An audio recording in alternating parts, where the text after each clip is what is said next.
क्योंकि कल एक समय जब लक्ष्मण मुझ पर ब्रह्मास्त्र चलाना चाहता था तो राम ने उसे नीति विरुद्ध कहकर रोक दिया था।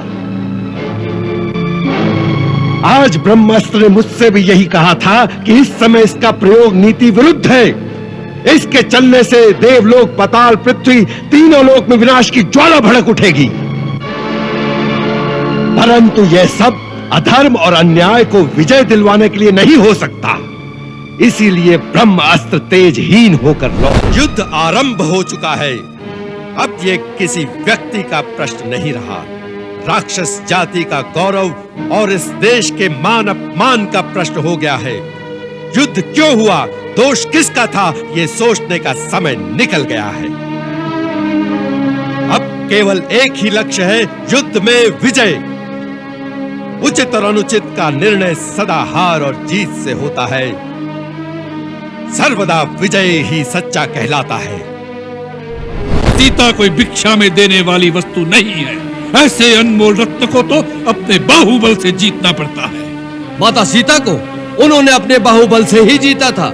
महाराज, शायद आप भूल गए कि वो शिव धनुष जिसे श्री राम प्रभु ने तिनके की भांति उठाकर तोड़ दिया था, उसी धनुष पर अपने बाहुबल की परीक्षा करने कभी आप भी गए थे और सुना है वो आपसे उठाया भी नहीं गया था। तुम अपना मन मुझसे हटा लो, नहीं तो इसी पाप की आग में तुम अपने स्वर्ण लंका समेत भस्म हो जाओगे। तुम्हें श्री राम की शक्ति का आभास भी नहीं है। उनके धनुष की टंकार मात्र से लंका द्वीप समुद्र की गर्भ में डूब जाएगा। एक तुम्हारे पाप के कारण सारे संसार में राक्षस कुल का विनाश हो जाएगा। आज के बाद तू मेरी माता नहीं। मुझे जन्म जन्मांतर तक नरक में रहना स्वीकार है, लेकिन तुझे अपनी माता कहना स्वीकार नहीं। भारत! यदि मेरी आवाज इस लोक से परलोक तक पहुंचती हो तो पिताश्री आप भी सुन ले। आज आपके इस अभागे बेटे भरत ने कैकेयी का त्याग कर दिया है।